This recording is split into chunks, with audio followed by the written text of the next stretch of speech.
Hey everyone, ready to dive deep into some iPhone 16 Pro Max battery secrets. Let's do it. Today we're squeezing every ounce of power from that battery. Going beyond just surviving the day. This is about thriving. We've got tips from all over, even stuff seasoned users might have missed. Oh yeah, we've dug deep into articles and guides. So iPhone 16 series, already pretty impressive battery life, right? Absolutely, like 20% better than the iPhone 15. Plus, that faster MagSafe is sweet. But still, more is always better. Where do we even begin with all this? Well, you got to start with the basics. Low power mode. It's not just for emergencies anymore. Oh, interesting.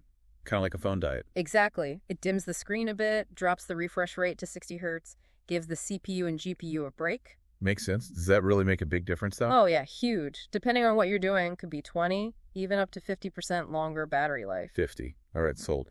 What about beyond the diet? What else can we tweak? Let's talk about those sneaky apps running in the background. Background app refresh. Background app refresh. I've seen that in settings, but to be honest, wasn't sure what it did. It's a silent battery killer. Those apps just chugging away you don't even realize. So should we just turn it off for everything? Depends on the app. Messaging? Probably want that on. But shopping apps? Games you haven't touched in ages? Yeah, no need for those to be constantly updating. You can go through each app, but you can also just disable it globally. Globally? Sounds extreme. Or there's the Wi-Fi only option, a nice compromise. So only refreshes when I'm on Wi-Fi. Not bad. All right, what other big settings should we be looking at? Location services. You know, those permissions. Never ask while using, always. Oh yeah, I just click allow without really thinking. We've all been there. But do you really need every app knowing your location 24/7? Good point. How do I even know which ones are being greedy? Pop into your settings, check each app. Unless it really needs your location, change it to while using or even never. All right, I'll audit my apps later. This is great. But what happens to stuff we don't even realize is draining the battery? Oh, there are sneaky culprits out there. One is Proximity AirDrop, a new iOS 17 feature. Proximity AirDrop, what's that? It's meant to make sharing files easier, but it's always searching for nearby devices. Battery hog. So even if I'm not using AirDrop, it's still using battery. Exactly. If you don't use it often, go to General, then AirDrop, and turn off bringing devices together. Done and done.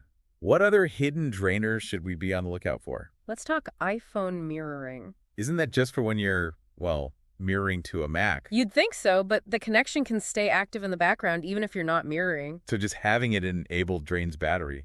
A slow drip, but a drip nonetheless. All right, got to plug those leaks. If you're not using it regularly, disconnect your Mac in AirPlay settings. Will do. Yeah. Anything else lurking in the shadows? Well, this one might surprise you. Haptic feedback on the keyboard. No way. I love that little tap feeling. It does feel nice, but even Apple admits it affects battery life. Seriously. Yeah. How much of a difference does it make? Especially with that new music haptics in iOS 18, your Taptic engine is working overtime with all those vibrations. Huh. Hadn't thought about that. All right, so we've tackled some big settings, uncovered hidden drainers. Before we go further, let's go back to those power-hungry processors you mentioned. CPU and GPU, right?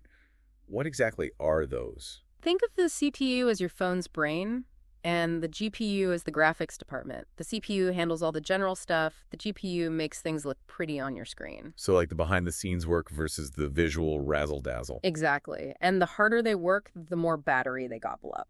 Makes sense. So gaming, editing videos, those are the real battery suckers. Oh yeah, big time. But it's not just about the apps. Remember those settings we talked about? Like low power mode and background app refresh. Right. Low power mode actually slows down the CPU and GPU a bit. Ah, so it's not just about the screen brightness and stuff. Nope. It's about efficiency all around.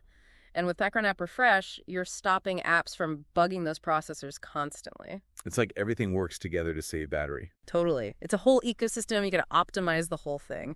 So beyond settings, are there like daily habits that can help? Absolutely. Simple stuff like using Wi-Fi over cellular data whenever you can. Yeah, Wi-Fi's usually faster anyway. It's also way more energy efficient. Your phone isn't straining to find a signal. So at home, at work, Wi-Fi all the way. You got it. And here's a pro tip. Bad cell reception. Turn on airplane mode for a bit. Seriously, why does that help? Your phone stops desperately searching for a signal, which is a battery killer. Ah, that makes sense. Especially when traveling. Okay, what other habits should we be thinking about? Charging. Optimized battery charging. Have you heard of that? Vaguely. Does it actually do anything useful? It's pretty cool. It learns when you usually charge and stops your phone from sitting at 100% all night. Wait, isn't a full charge good? Not always. It can actually wear down your battery faster over time. Really? Never knew that. It's like overfilling a gas tank. It puts stress on the system. Lithium-ion batteries, they like to chill in the 40–80% range. Interesting. So aiming for the middle ground actually helps the battery last longer. Yep. Optimized charging keeps things balanced, avoids that constant 100% strain. I'm impressed. But what if I'm a control freak about my charging? Can I adjust things manually? Of course! That's where the charging limit feature comes in. Didn't you say iOS kind of does that automatically with optimized charging? It does, but if you want to be specific, like 80% max, you got that option. Cool. Options are good. All right, we've covered settings, habits, even charging techniques. What else is there in this battery-saving world? Well, for the power users out there, let's talk about automation. The Shortcuts app. Shortcuts. Sounds kind of complicated. Once you get the hang of it, it's amazing. You can automate all sorts of stuff, including battery saving. Like what? Give me some examples. Imagine your battery hits 25%, low power mode kicks in automatically. Or, at night, certain features disable themselves. Whoa, that's next level stuff. And you don't even have to build them from scratch. Tons of pre-made shortcuts online. Okay, that makes me less intimidated. So we've covered a lot of what? Any other battery drain surprises lurking? This one's a bit sneaky. The weather widget. What? The weather widget. I use that all the time. Super handy. But to keep those updates coming, it needs your location constantly. Ah, right. Location services. We talked about that. And that can be a battery drain. Two options. Disable location for weather, or turn off location-based notifications within the app itself. So I can still get severe weather alerts, but it won't be pinging my location for every little change. Exactly. You see, it's the little things that add up. Speaking of little things, all this talk about iOS 18.1 AI features. I'm excited, but also kind of worried about battery drain. AI seems intense. It's a fair point. Those features need processing power, which means battery usage. So we'll have to see how it plays out in real-world use. Yep, a bit of a wait and see. But Apple's usually pretty good about optimizing for battery life. Fingers crossed. All right, we've covered a ton in settings, habits, automation, even the future of iOS. What about the big picture, though? How do we keep these iPhone 16 Pro Max batteries healthy for years to come? That's where battery health comes in. It's not just about how long it lasts on one charge, but how it holds up over time. Like the overall fitness of the battery. Perfect analogy. And just like with our own health, there are things we can do to keep those batteries in shape. Apple's got some great advice on this. Hit me with those golden rules. What does Apple say? First off, temperature. These batteries are picky, they don't like extremes. So no leaving it in a hot car or out in the snow. Exactly. Even direct sunlight for too long can be bad. Heat is the enemy. Gotcha. What about those bulky cases? Do they affect things? They can trap heat, especially while charging. Apple actually recommends taking the case off if your phone's getting warm. Good tip. Now, what about if I'm not using my phone for a while? Like storing it away? For long-term storage, Apple says about 50% charge, cool, dry place. And if it's going to be more than 6 months, top it up every now and then. Okay, that's all super helpful. It's amazing how much we can do to make these batteries last.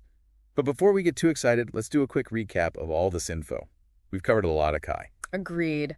Key takeaways coming right up. Wow, what a journey. I feel like a battery master now. That's the goal. Feeling empowered to get the most out of your iPhone. So let's recap. Hit the highlights for everyone. All right, starting with those foundational settings. Low power mode, background app, refresh. The phone diet and the app bouncer. Exactly. Then we unmasked those sneaky battery drainers. Proximity airdrop, iPhone mirroring, stuff you don't even think about. But once you know, easy fixes. We also talked Wi-Fi versus cellular. Wi-Fi all the way whenever possible. And if you're stuck with bad reception. Airplane mode to the rescue. Saves you from that constant searching. Optimized battery charging. That was a revelation. Pretty smart feature, right? Yeah. Learns your habits, keeps your battery happy. And for those who like to tinker, there's the charging limit. Manual control for the win. And who could forget shortcuts? Automation is king. So many possibilities. From low power mode triggers to nighttime shutdowns. And the weather widget, that sneaky little. I know, right? Who knew checking the forecast could be so power hungry? Location services, always got to keep an eye on those. And of course, the looming question of AI in iOS 18.1. A bit of a wild card, but I'm hopeful Apple's got it under control. Let's hope so. Okay, One last thing before we wrap up. We talked a lot about avoiding full charges, keeping things in that 40–80% range. Right, treating your battery with kindness. But there's this concept called trickle charging I've heard about. What's the deal with that? Interesting one. The idea is smaller, more frequent charges might actually be better for the battery long term. So like copping it up throughout the day instead of waiting till it's dead. Exactly. Little sips of energy keeps things more stable, less stressful for the battery. Food for thought. I have to research that more. Definitely worth exploring. Everyone's usage is different. Gotta find what works best for you. Well said. All right, everyone, that's our deep dive into iPhone 16 Pro Max battery life. We hope you learned some valuable tricks, and remember, even small changes can make a big difference. Keep experimenting, and happy charging.